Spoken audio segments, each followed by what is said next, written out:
You've tuned into The Mountain Gardener with your host, Ken Lain. Gardening, it can be challenging, but with these simple insider tips, you'll reap huge rewards. Now, let's tune into today's Mountain Gardener with Ken and Lisa. And welcome to this week's edition of The Mountain Gardener. Your host, Ken Lain, here every week talking about the landscapes of northern Arizona. And we are finally, there's basically six different seasons you'll find here in the mountains of Arizona. We just break those down for you. We are into definitely the early spring season. It's early this year. So usually it starts the first week in March or so. Now it's the last week in February. It's at least 2-3 weeks. And I'll share why that is or how to tell. But really, you've got down right now, we came from winter. Winter is December, January, February. It's when all the winter evergreens, they really shine. They outshine all the others, and they've been looking fantastic. We just shifted over to early spring. So I know spring is still 3 weeks off, but early spring is definitely, you're seeing the winter blooming plants going. So you're seeing the daffodils are coming out of the ground. Daffodils, the peonies are right behind them, right, just elongating tremendously right now. My winter blooming jasmines, the camellias, all these early spring seasons, they're growing or blooming.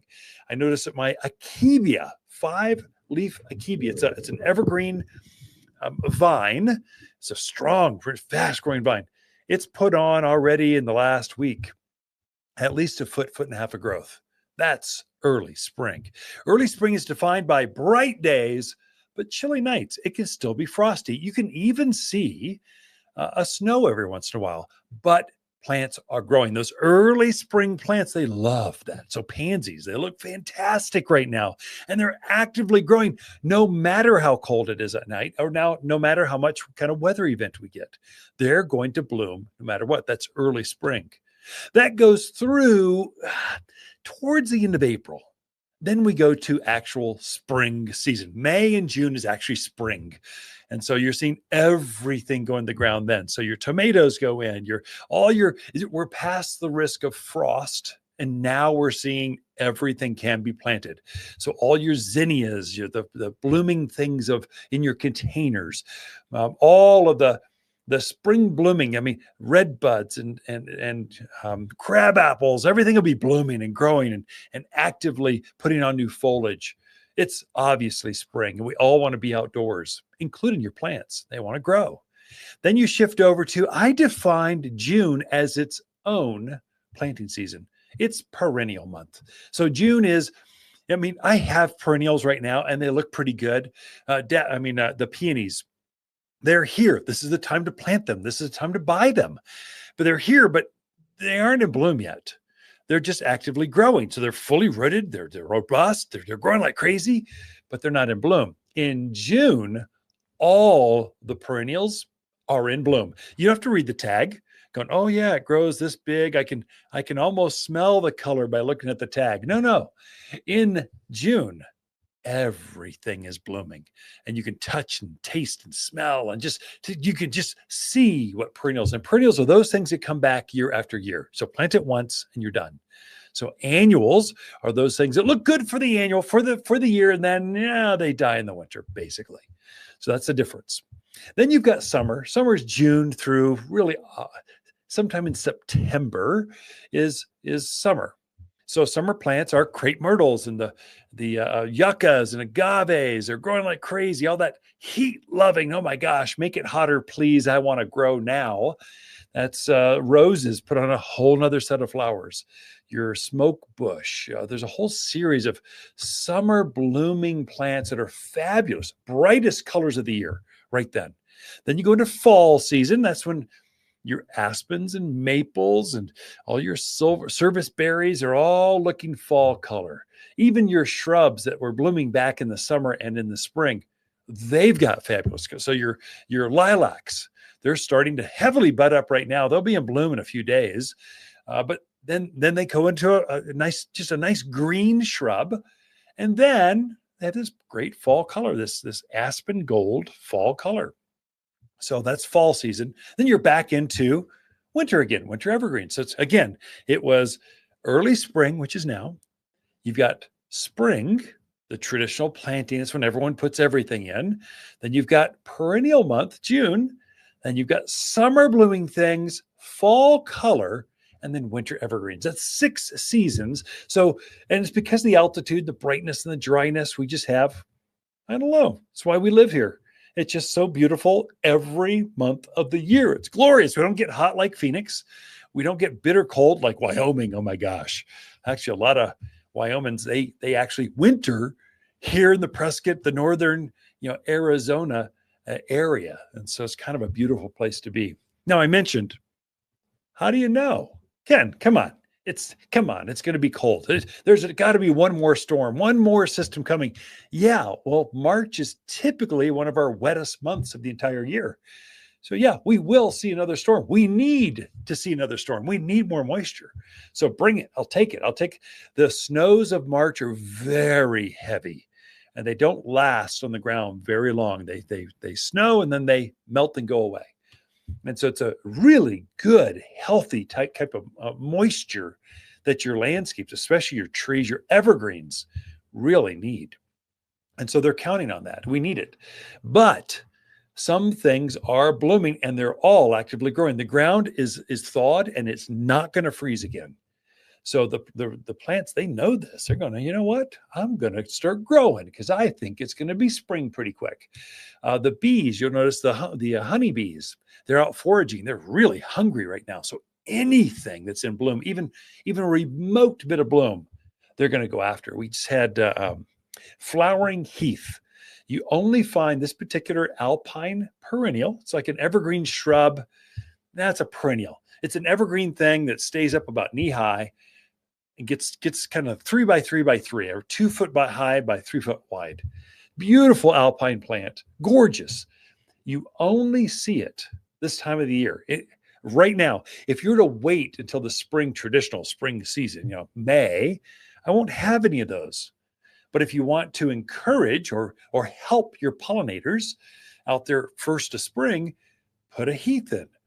They're in full bloom right now, and the bee literally will bring them off the truck. The bees will follow us through the nursery, chasing this beautiful little plant. It's got bell-shaped flowers, just like manzanita does. It looks the same.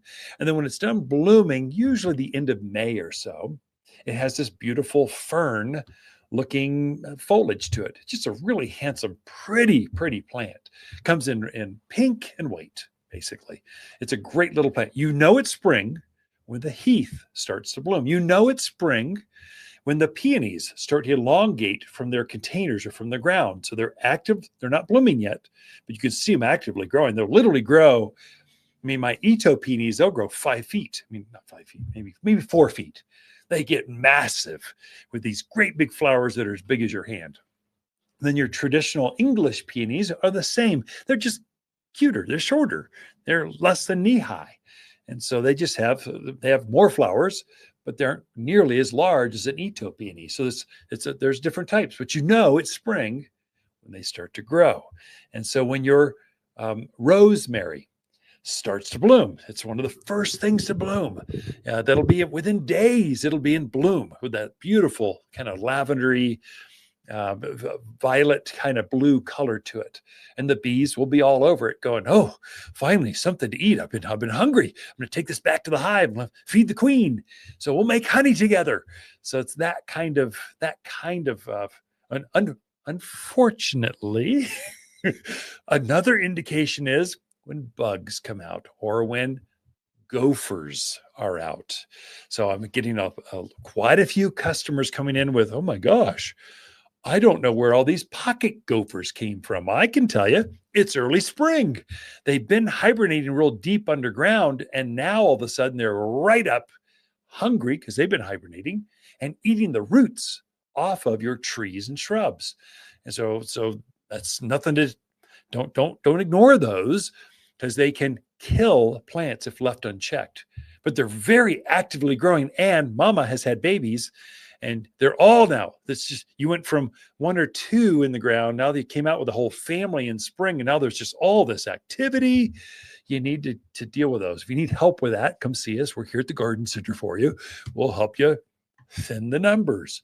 Okay, we got Lisa Watters Lain coming in with your garden questions right after this. Hi, Watters with the plants of the week and our double pink Lenten rose. Stunning double pink flowers dangle from this amazing perennial. And this flower stands apart from the rest for its tremendous color impact that starts in midwinter and then holds its blooms right through spring. So tough it's rarely bothered by bugs and completely deer-proof.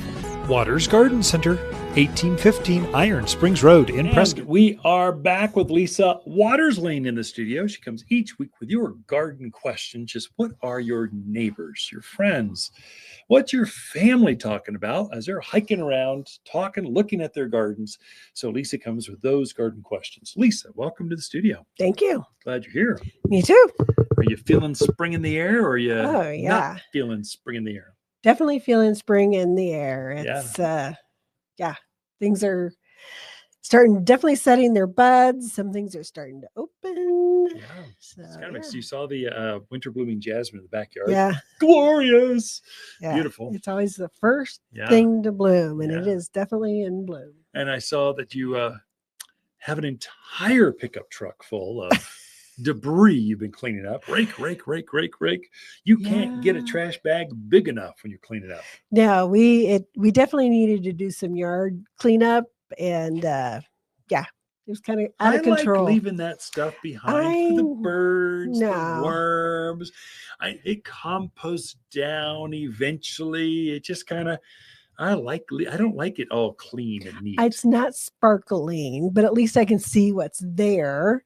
Yeah. Okay. The raspberries and blackberries had taken over the yard. True. They needed to be cut way back. So.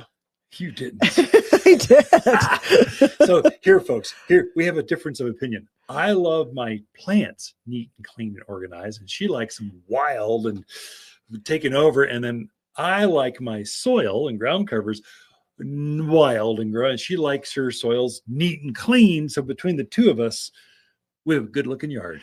We do. But we tend to battle each other periodically on that. But that's okay. Yep. Yeah. We just have to bring it all upstairs. You know, it's this classic classic half-acre yard cut into the side of the hill. It's overlooking the dells, beautiful vistas, but you got to hike from the top to the bottom of the property. And so when you fill up a trash bag at the bottom, you got to haul that thing all the way up. It takes a bit.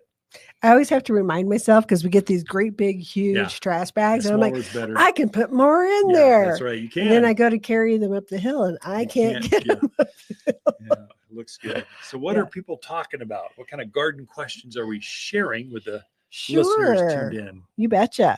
Well, Diana has some empty pots in front of her house, and she's looking for some nice cool season color that she can put in there that will last for a while and just brighten up the front of her house. Yeah, Diana, great question. So it's time.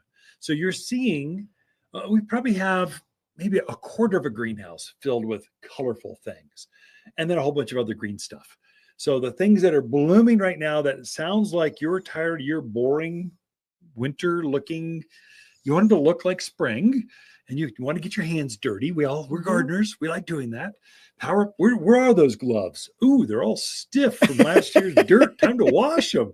New ones. Time for a new garden hat. The gross stained one is like, maybe it's a new season, new hats, new gloves. So what can you plant? So you've got Lenten rose. What's the botanical on that? Heuchera? No, not Heuchera. No, it's Lenten. Lenten rose. Okay, you got that. You've got hellebores. That's the botanical name on that. Jeez. The common name is got to Lenten get back rose. into spring mode. There you go. So that's a good evergreen perennial flower, bloom in full bloom. It will bloom for another 2 months. It's crazy, beautiful. Pansies, of course. Violas. Your grandparents called those Johnny jump ups. So it's the same plant. Those are good. You've got kale or ornamental cabbages. Stunning. We've got some that are way bigger than your hand. Glorious. I'll fill up a pot like boom, just like that. What else? Snapdragons. They got to be close to 2 feet tall and glorious bloom. That's another one. Stock. Oh yeah, the bees were loving the stock. It's fragrant.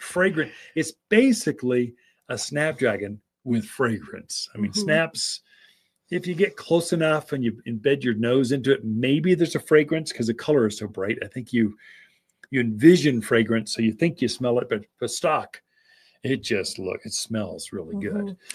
Yeah, and the great thing about snapdragons and stock is they're both animal resistant. That's right. Yeah. Whereas your pansies and your ornamental kale, not so much. Be careful where you plant them. Yeah. So you want some protection. Oh, we also have some dianthus. Oh, it's another good animal resistant one. And we got the rainbow ascot euphorbias. Oh, very nice. Actually. So Diana, stop asking questions and drive across town and get you to fill up your pot. So you might take a quick measurement. We can help you design it if you want. So we're here for you. Sure. If you're doing containers, a little insider tip, you might want to get a bag of Watters potting soil for containers, because potting soil, it gets old. And so you kind of want to freshen, add some vigor back into those containers, because they've been sitting there all winter. They're going to be dry and crusty and gross, and they're not going to grow much. Some freshness, that top layer, or if it's a small pot, just the whole thing, just put all new fresh soil. You'll be happy that you did that, because your plants will be so much nicer. Anyway, Diana, I hope that helps her out. I think so. Yeah. Another one I thought it would be heath. Oh, of course. Yeah, those are down. We got the white and the pink heath in right now. One heath. It's glorious. Fill the whole pot. Fill the whole pot. They're so beautiful. Right. Pansies, we grew, not pansies, peonies, we grow in the pot. All those perennial looking things. Yeah. So definitely come check it out, because we have a lot of nice stuff in. Okay, our next question is from John. He wants to know about the tree and shrub drench for scale and for board. So his main question is because it's been so dry, do you need to water before that is applied? Yeah. And is now a good time to be putting that out? Yeah. So we are seeing we are definitely seeing scale on the pinyon pines. It is out. It's at least 2 to 3 weeks early. Normally we don't see this until middle of March, and it's way before that. We're starting to see the indication of bark beetle, or Ips beetle. It's a bug that gets underneath the bark. They're flying around right now because it's so nice. It's been warm. They haven't hibernated. They're coming out early and going, hey, I'm kind of hungry. I'm going to go eat me another ponderosa pine. I'm going to take down another pinyon pine, or just your pine trees. Those are two bugs that really like pine trees. Put your tree and shrub drench on your pine trees. It will protect them. You do it once. It should protect the tree for the entire year. It's something you can do yourself. You do not need to be an arborist. You don't need to pay someone $500, $600, $700, $800 to spray your trees. You can do this yourself for under $100. Tree and shrub drench is a systemic, and the plant takes it up and it taints the sap under the bark, the wood underneath the bark. Then it goes out to the structure of the plant and just protects it for the next year. Okay, going back to John's question though, should he water before, or how moist should things be? The plant should be hydrated. In fact, you should have been watering, John, through winter. So I'm guessing if you watered at all, you don't need to add some water. If you haven't done that, because we have seen virtually no moisture since last November, not enough to make any real difference. Yeah, you might need to hydrate that or add some water to it, so the plant is actually taking in moisture and then moving that systemic up the structure of the plant. That's what you want. If you're seeing bark beetle, if you're seeing scale, it's probably because the plant was dry and now it's an easy target. And so you're seeing this activity on plants because it's been so dry. It's unique.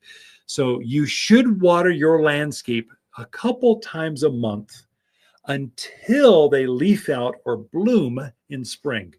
That's your cue. Once they put leaves or flower, that's when you go, oh, time to turn the irrigation system on. That's usually the end of March, April, somewhere in there. But until then, you should be watering a deep soak, especially things that are fairly new in the landscape. They were just put in last year. They have a smaller root structure. So they're more dependent on you because they aren't fully established. If you got a great big old spruce tree out there, yeah, it'd probably take it, just be fine. Would it be more beautiful if you'd watered it a little bit?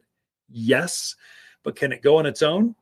Yes. Will it get thin and ugly and wispy and not be as healthy looking? Yes. So if you can water and fertilize things, it really makes a difference. If you're seeing scale and bark beetle, Also, while you're putting the tree and shrub food on, at the same time, fertilize those plants. Put the 744 all-purpose plant food on those. And it will make for a healthy tree that's got good vigor, good growth. Good healthy tree can take on things like that by itself with a little bit of care and effort on your part. Great questions this week, Lisa. We'll be right back with more after this. Cocktail trees turn any backyard into a veritable farmer's market. At Watters, we've grafted onto one tree different types of cherries, apples, and pears for easy backyard fruit picking. These small fruit trees grow in containers just off the patio in smaller yards.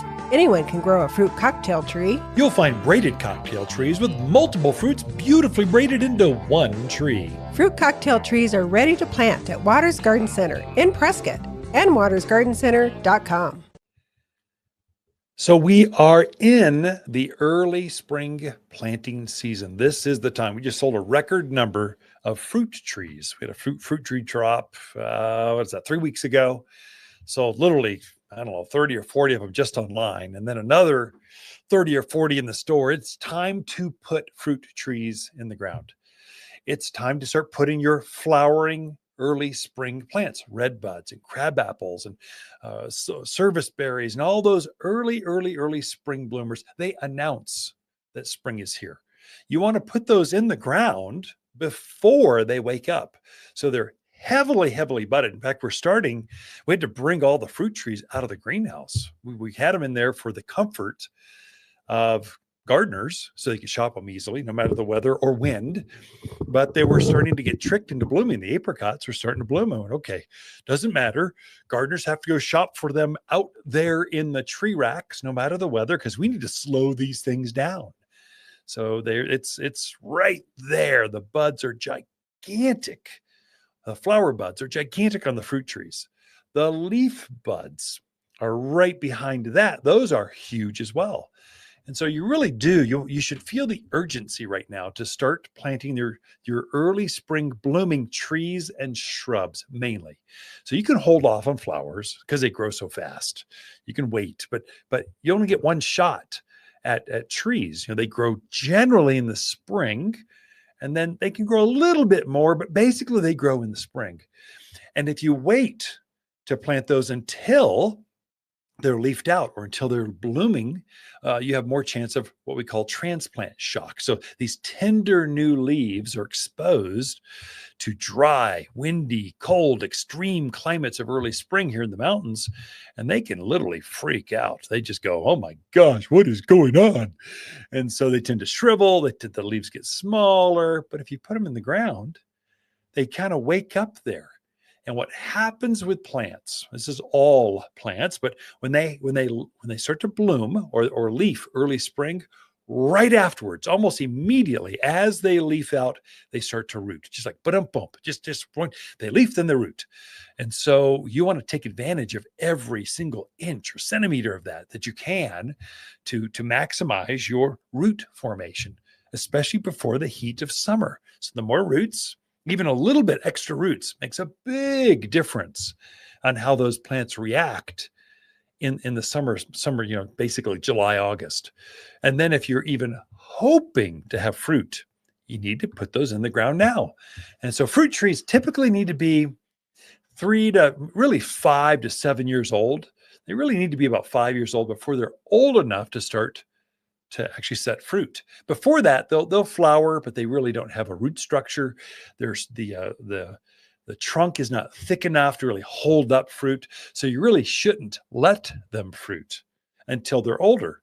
Once they're about 5 years old, they get enough roots, they're strong enough, they got the scaffolding or the structure that trees are famous for holding all that weight, then you let them load up. Well, all the trees we have here at Watters Garden Center, they're all at least that old or older. Some of them are 10, 15 years old, the big ones. And so those are, if you plant one of those right now, they'll actually fruit for you right there in the ground this year. No waiting. Right now, we'll be picking fruit in July. Here we go. I'm going to have plums. They're going to melt in my mouth. They're going to be so good.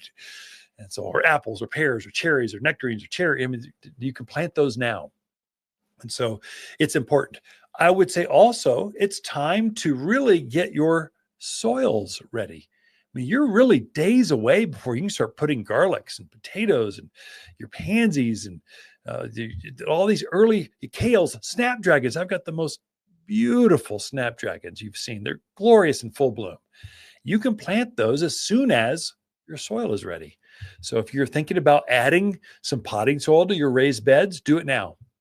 If you're thinking about amending your vegetable soils with manures or another 2 to 3 inch layer of composted material, I'm just quoting the material, the book to you, 2 to 3 inch material tilled down to 1 or turned over 1 shovel's depth into the soil before planting. That's what you need to do. And you should feel the urgency because let's face it, it's basically March is planting season. It's time to go. Just stop stalling. Get out there. Put that coffee cup. Don't bake any more cookies. It's time to be outside in the fresh air and just cleaning up, kind of getting things ready, getting the soil prepped, and then starting to plant those trees and shrubs. Really important to get the lilacs, the forsythia, flowering quince, all these early spring bloomers. You can put those in the ground now. And I sell most of them when they're in full bloom. We just put them on end caps, and then every cart will have one because they smell so good. But to my friends, you're tuned in, plant them before they're in bloom so they don't drop their flowers. They keep blooming longer because they wake up in the yard going, oh, I don't remember this, but yeah, I'll just bloom here. This feels pretty good. I'll just go for it. And so that's when you start to do that. So anyway, it's time. That's how you tell when it's spring and what to plant now. Back with more right after this.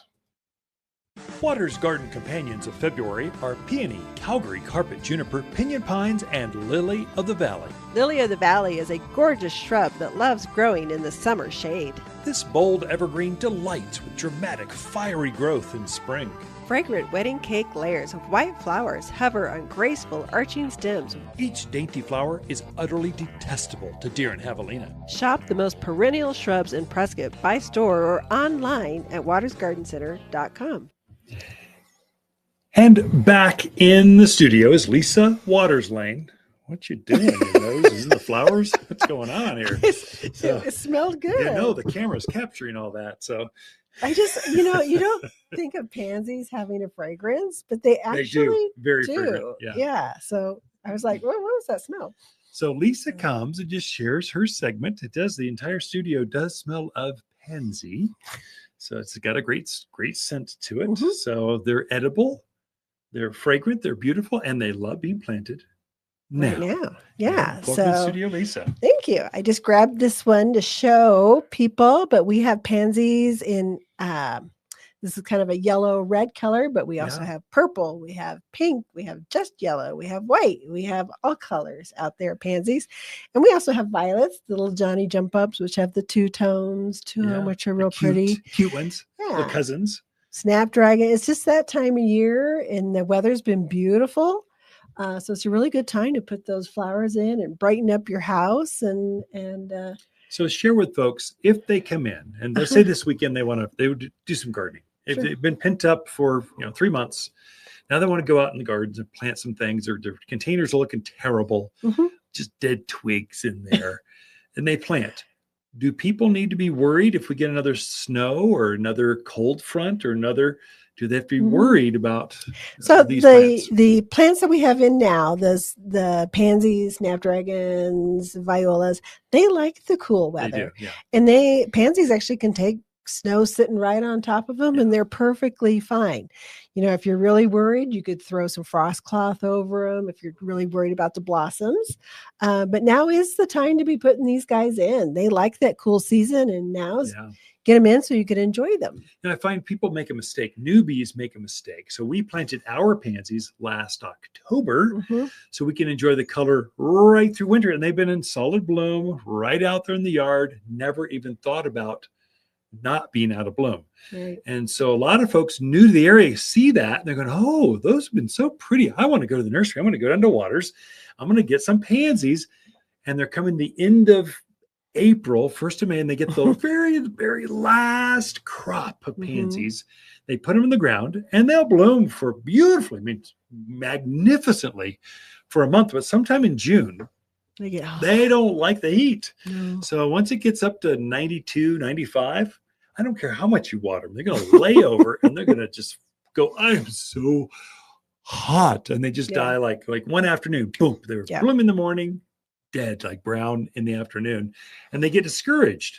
Well, you should have planted them as early as possible. Right. That's the secret. So now, because you get more weeks, more months, more days, a little more enjoyment, more fragrance out of your pansies than waiting until the traditional spring. See, these are early spring blooming flowers, not May blooming. Right. They'll so bloom now is the time to put them in and enjoy them. Yeah. And that's true of, we've got some cool season veggies in as well. That's good. Yeah. So lettuce, kales, broccoli, things like that. Now is the time to be getting those guys in as well. I would say herbs. Yeah. We've got some early. So parsley, it does better. Kale does better by planting them early. They taste better. The lettuces, the spinaches taste better when you get cool nights. It kind of makes them real sweet. Once we get closer into spring and they start to bolt and they elongate, they get an off flavor, and they're not near. They're maybe as healthy, but you want them to taste good and be healthy for you, not gross taste anyway. Yeah. So definitely time to get out, and what beautiful weather to come out to the garden center and take a look and see what's out there. What's fun is to see. So we get bored. It's winter. It'll be 32 today. Yay. It's not very pleasant out. But to see the weather turn and all the gardeners coming back, your friends are in. Yeah. Even if they're not buying, they're in going, I just had to come see. You hear that all the time. I just had to come see what's new. And they're just poking around. They usually will take one little thing home with them. Right. But they can't resist. They're strategizing. What am I going to do this spring? So anyway. Yeah, it's kind of fun. Nice to see them come in. We also got in huge truckload today. Yeah, I know. I'm tired. I helped unload the truck, but some really, really nice spring blooming trees. Yeah. And now is the time to be putting those in the ground so that they bloom in your yard and you get to enjoy the blooms off of them this year. So we got some great Oklahoma red buds in a few different sizes. That's that tree that has that bright pink blossom. It's another fragrant tree, an edible tree. So red buds are beautiful. We got the Oklahoma, and we also got some Merlots, which has Oklahomas have a really nice green leaf to them, and the Merlot has more of a burgundy leaf to it. But they both bloom that really bright pink blossom. Yeah. So a lot of nice ones of those in all different sizes. We got the KV plum in, which is another it's a good standard tree for here. It is tough as nails. What's the Latin name on that? Crowder Vesuvius. Yeah, that's it. Something. Crowder, I always call it Vesuvius, but I don't think that's what we just call it KV. That's good enough. Right. So don't even try. So that has that lighter pink blossom, but it blooms and then it puts on more of a burgundy leaf. Yeah. So it's a nice tree to mix into our yard where maybe you have a lot of just green stuff. Or blue. Just nothing but blue, like oaks. Yeah. Like scrub oaks. So it's really nice contrast with things out there. Lots of really cool crab apples.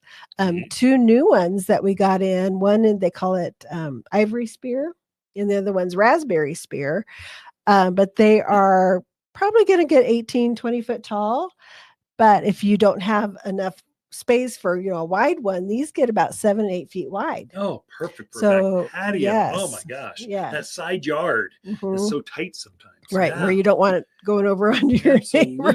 But really cool trees. They look fabulous. Look fun to try. I can't wait to see that. I haven't seen them. I'm not familiar with that. Yeah. So one has a white blossom. The other has that dark pink blossom. I want it to be purple, orange. I want a crab apple with orange flowers. They glows in the dark. That blooms year round.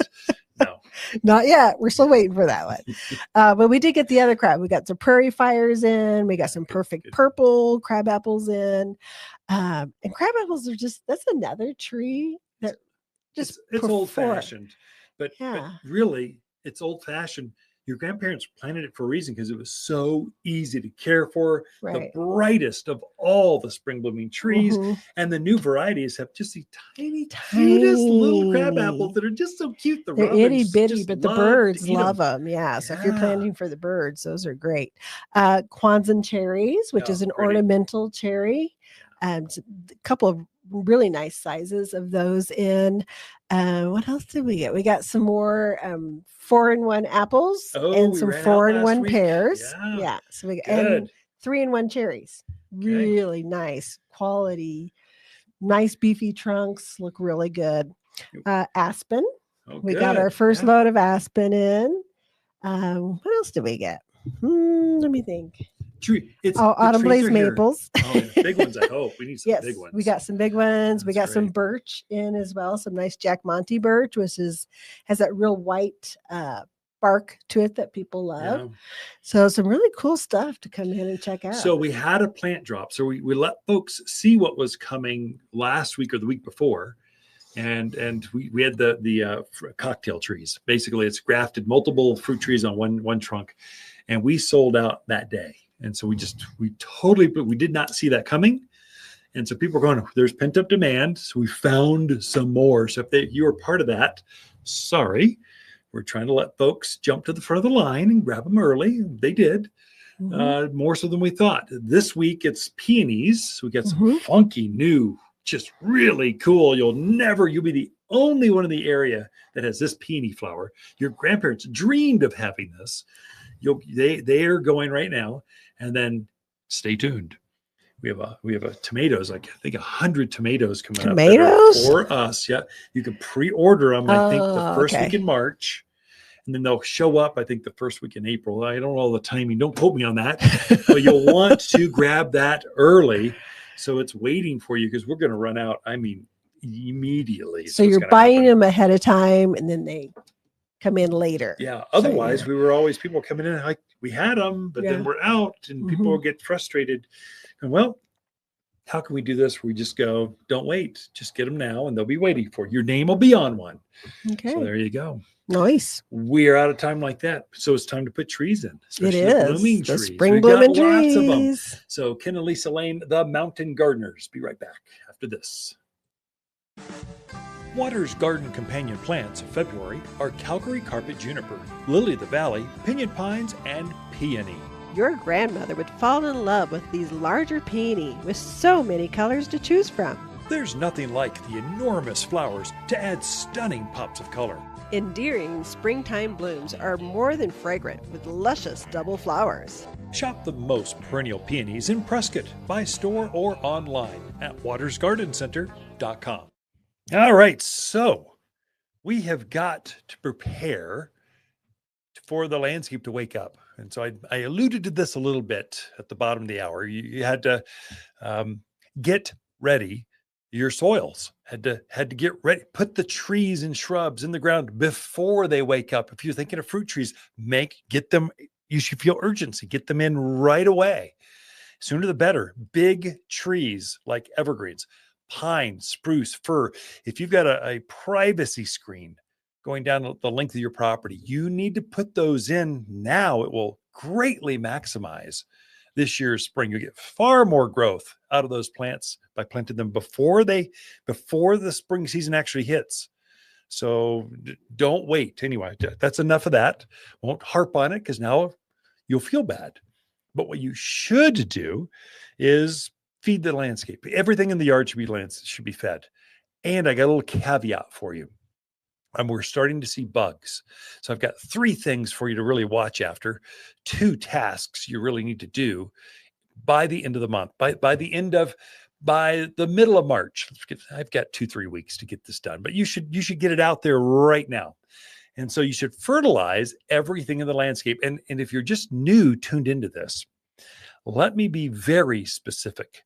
You don't want to just use anything. Get rid of that synthetic junk that the box store has. You don't want that in your yard. If you're in a well, you can poison yourself. And if you're not on the well, you can poison the rest of us. That stuff is so water soluble. The second we get any moisture, which March is famous for, it's going to pick most of that up and it's going to go down the dry washes. It's not going to go in the ground, or it flushes through the soil so fast that the plants don't have time to pick it up. You're really, if you're tuned in the mountains of Arizona, you need to be using organic or all natural plant foods, which can be difficult to figure out. I get it. It's like this weird mix of bone meals and blood meals and feather meals and cottonseed meals. What do I do with this stuff? I just want good old fashioned synthetic, like petroleum based fertilizer. Give me some sort of steroid thing. Here's the benefit of all natural plant foods. Every time water hits them, they release just a little bit of food over like a 3-month period. So they take a much longer time to break down. And so the plants love that. They like feeding a little bit over a long period. And here's the real benefit. Synthetic fertilizers, they burn up your worms, everything good in the soil, they just burn it away. So it's chemicals, very hot. So they get rid of your mycorrhizal colonies, your beneficial insects that are in the soil that helping the symbiotic relationship with your plants. There's this whole magical thing that happens in the ground that's good, that synthetics kind of 2 steps forward, 1 step, or 2 steps back, 3 steps back. You really want to use organic or all natural foods. Now, all of a sudden, you're fertilizing the plant and the good stuff in the soil too. Your worms will feed off of this cottonseed meal and bird guanos and this good stuff that's in this bag. And we've made it simple for you. It's all pelletized.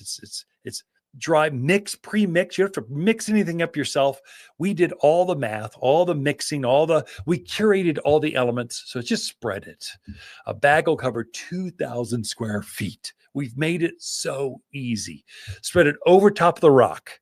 It will just go, don't have to work it in the soil. It will go through the rock, go through the fabric, go through the ground, and just magically become available to the plant. What you can do is get it on the landscape. And we're talking almost the entire yard. So a tree, you're going to do the entire drip system, as we call it. So if you're standing straight and you hold your hands straight out, so your trunk is your body, and then that outer branch, that's the drip line, your outer arms, that far reaching, that's where the drip line is. And the most important roots of that plant are at the farthest edges of that plant, or the farthest edge of the drip line. That's where you want to focus your fertilizer, because that's where the fine root hairs are. Up close to real close to the trunk at the base of this shrub are big anchoring roots. They're great big chubby barky roots. They can't take in water and they can't take in food. They just simply hold the plant upright in a windstorm. Your feeder roots are further out. So focus your fertilizing out there. That's a mistake I find rookies make. They got this 5-year-old tree. You got a beautiful pear tree or apple tree, and they're putting all the food right there at the trunk when the feeder roots are further out. Focus, sprinkle, it looks salt and peppered out there towards the drip line of that plant. You'll get better flowers on your roses, better flowers on your lilacs and forsythias and quince and all those things that bloom. Fertilize now. If I know they're not quite in leaf, but they will be within days, get the food on before, especially organic fertilizers, get it on before they actually leaf out.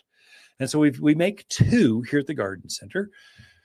The original is 744 all-purpose plant food. It's cottonseed meal, bird guano.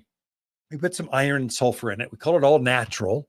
For you folks that are hardcore organics, I don't even want iron in my food. I don't want any sulfur. I don't care how the pH acts. I just want organic. We've got that too. We call it vegetable and fruit tree food.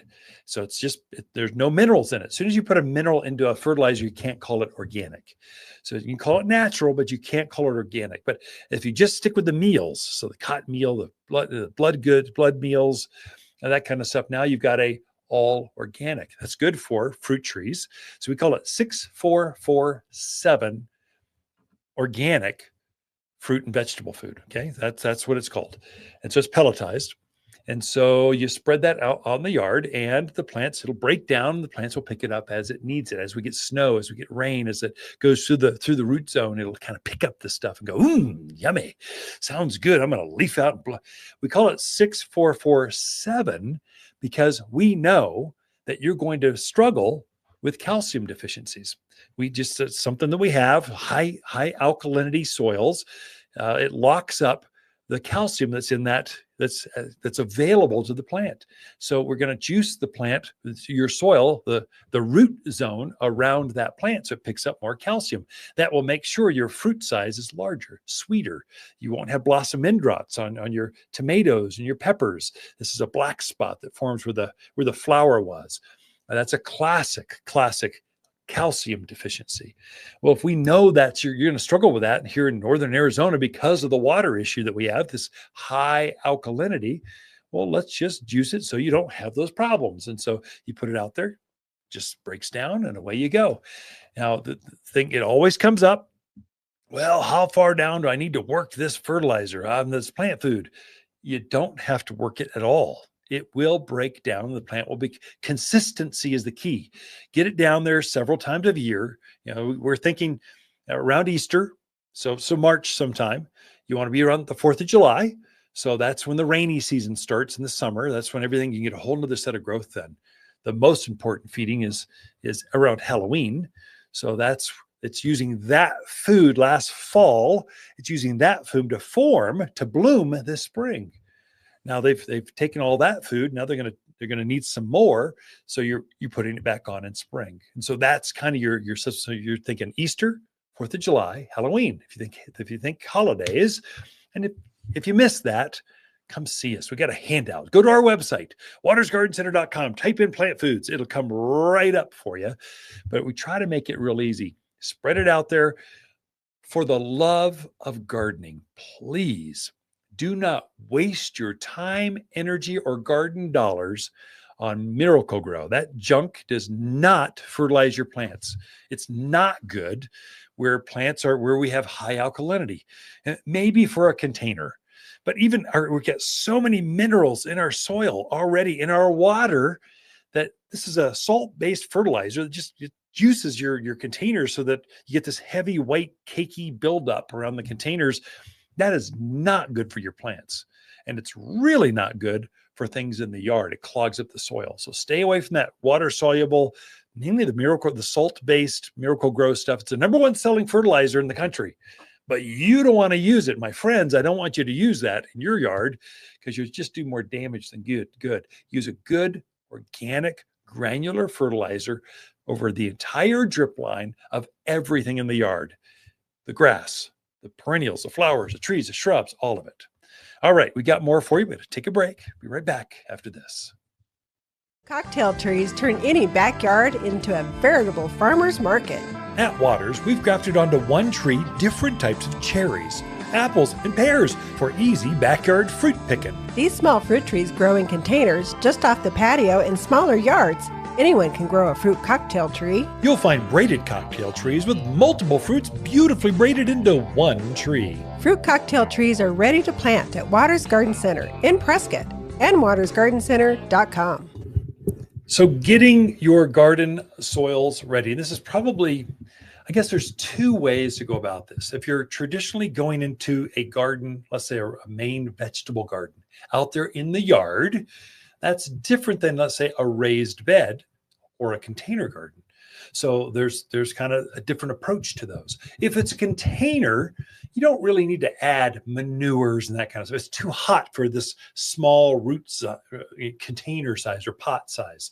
So there we're just doing fresh potting soil. What happens is the plants will actually use up the soil. So you'll literally see soil disappear. It'll shrink. You're going, oh, it blew away. Where did it go? What's happening? Well, the plants are actually using or gobbling up the soil. And so you need to replenish some of that. Do it now.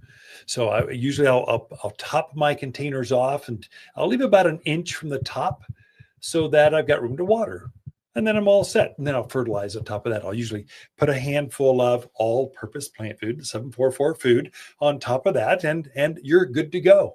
Or if there's nothing in that bed at all. Nothing in that container, and you're just potting all new, let's say lettuce or all new a tomato or all new, then you're probably going to take a piece of a layer of that soil out of there where all the old roots were from last year. Dig some of that out. Be aggressive. You want to add some freshness, at least to the depth of the root zone of whatever you're going to be planting. If it's potatoes, something like that, you're probably going to, deeper is better. Replace it all. And so if it's lighter, shallower stuff, you're seeding some radishes, maybe just the top 8 to 12 inches is good enough. But add some freshness. In raised beds, okay, you've put some block or some pavers or some lumber, and you're retaining some soil in there because your ground is just so bad out there. They're just, again, same thing. Get a couple bags of potting soil, and I wouldn't mix it in. I just lay it on top, and you want to plant inside that new fresh potting soil. Out in the yard, it's different. This is when you use manure. This is your best season. So you're getting, just spread a 2 to 3 inch layer of manure out there over the entire soil planting garden area. And then you want to mix that into the soil, that last year's soil, about 1 shovel's depth or 1 rototiller depth. Okay, so while you're doing that, while you're turning that manure into the last year's soil, freshening, adding some vigor, some vitality back into the soil, you want to add some fertilizer at the same time. There, if it's edible stuff, get a bag of the fruit and vegetable food. It's all organics, pelletized. Usually I'll put my manure down, I'll put my fertilizer down, and then I'll start digging it up, just turning it under. If you run into some old roots from last year, dig those things out. If the trees are growing into this area, dig that stuff out. Roots are not good. Things that are not composted already are not good. You want to compost those off to the side and then reintroduce them back in the gardens as they have composted together this rich, chocolatey kind of coffee ground looking dark, rich mocha color to it. So if they haven't broken down yet, they'll take fertilizer to help themselves break down right there in the garden soil. So they'll take it from the plants and use it for itself. You don't want that. You want all that food available for your potatoes, for your lettuce, your kales, your cabbages, all that early spring planting, for your radishes. So that's kind of how you get garden soils ready for the yard. And we've got all that stuff ready for you. And for the love of gardening, don't use gross, disgusting manure. We've deodorized all of ours so it doesn't stink so bad. Use that instead for your gardens. Here at Watters Garden Center. Watters Garden companion plants of February are Calgary carpet juniper, lily of the valley, pinyon pines, and peony. Your grandmother would fall in love with these larger peony with so many colors to choose from. There's nothing like the enormous flowers to add stunning pops of color. Endearing springtime blooms are more than fragrant with luscious double flowers. Shop the most perennial peonies in Prescott by store or online at watersgardencenter.com. For a more fruitful garden, increase success in the landscape that just feels better, then tune in daily to the Mountain Gardener podcast. Subscribe through your favorite podcast streamer or visit watersgardencenter.com. Better yet, visit me directly right here at Watters Garden Center. Thanks for tuning in.